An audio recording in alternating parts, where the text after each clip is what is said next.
मुझे डायरेक्टली कितना असर है नहीं पता, मगर कल के दिन में बहुत से लोगों ने बहुत नाराजगियां जताई इस बात पर कि जो देरी हुई और जो लोग अस्पताल में पहुंचे, उनमें से एक कांग्रेस के काउंसिलर भी थे।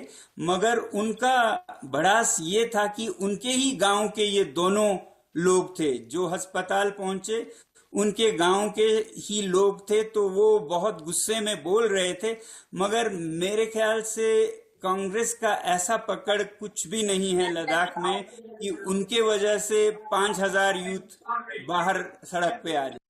Okay, answer this. Tuin Sena, Sonam Wangchuk is saying that, listen, these people may have been present. Rashid Kidwai says may have been a coincidence, and he doesn't think that this was possible. It was possible for the Congress to that kind of mobilization going.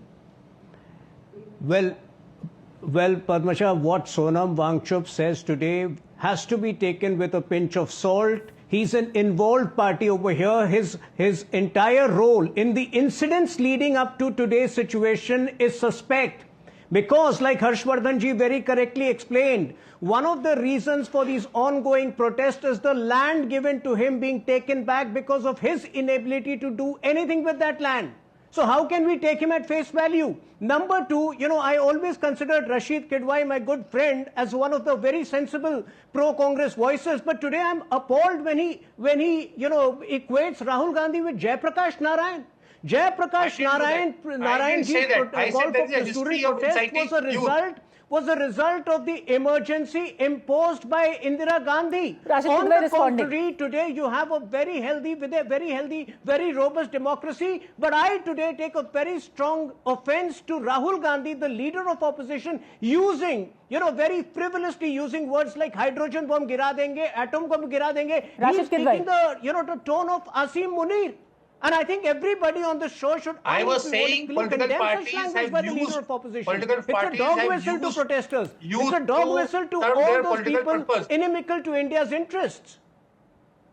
Look, whether it is justified or not, what I'm saying is there is a use of inciting youth by political parties. It has a past and it is happening now. I'm not saying what was right was wrong. That is for you to decide. That what people gave their verdict. Fact of the matter is, let me take this discussion slightly beyond. Do you condone the frivolous use of words like hydrogen bomb gira dunga, atom bomb gira dunga? Is that the language which a leader of opposition should be speaking? Is he Asim Munir to be constantly threatening this country? Do you condone this language? Build this kind of narratives. Political parties tend to build this kind of narrative. Do you condone this language by the leader of opposition? What the Bofors truth came out ever? What was the claims were made by VP Singh and LK Advani at that point of time? Can you answer? Harshvardhan जी, राशिद किदवई कह रहे हैं कि देखिए कई हमारे देश के अंदर कई ऐसे मूवमेंट्स हुए हैं। अगर हम जेपी आंदोलन को छोड़ भी दें, असम गण परिषद जब उनको अपना हक चाहिए था तब उस वक्त भी हिंसा हुई थी। अब लद्दाख के केस में हो रही है, तेलंगाना के वक्त पे जब भी कोई स्टेटहुड डिमांड हुई है या फिर कोई अलग राज्य बनने की डिमांड हुई है तो छुटपुट घटनाएं हुई हैं। Sporadic violence has been reported. अब हर चीज का ठीकरा कांग्रेस के सर पर फोड़ देना और जॉर्ज सोरोस को ले आना, this would be negating the own history of agitations in our country. नहीं पद्मजा, सबसे पहले तो ये कि रशीद जी जो कह रहे हैं वो बात दुरुस्त है, उससे मैं भी सहमत हूं कि पॉलिटिकल पार्टीज तो एक करती हैं नैरेटिव बनाने के लिए, लेकिन कम से कम मतलब जिक्र जब हम कर रहे हैं तो इंदिरा गांधी का क्या हुआ था, उनका इलेक्शन जो है वो हाई कोर्ट ने, इलाहाबाद हाई कोर्ट ने उन्होंने खारिज कर दिया था। उसके बाद इंदिरा गांधी ने क्या किया था, देश के लिए इतिहास बन गया। भारत में कोई तानाशाह पैदा नहीं हुआ, एक तानाशाह पैदा हुई, उनका नाम है इंदिरा गांधी। उनके खिलाफ आवाज उठी और जिस तरह से आवाज उठी वो सबको पता है। देश के हर हिस्से से आवाज उठी, हर हिस्से से लोग निकले और उस वक्त जेपी ने आह्वान किया होगा। लेकिन आज जो कुछ हो रहा है जरा इसको हम देखें ना। अभी 2024 मई में चुनाव हुए, उसी वक्त तो राहुल गांधी ने कहा था कि हमने नरेंद्र मोदी का आत्मविश्वास फाड़ दिया। मैं शब्द शाह बता रहा हूं, वो मीडिया के लिए सिर्फ हैं, अब तो कहीं रह नहीं गए। उनको लगा राहुल गांधी को कि अब सब ठीक हो गया, लेकिन हरियाणा हार गए, महाराष्ट्र हार गए, बुरी तरह से हार गए।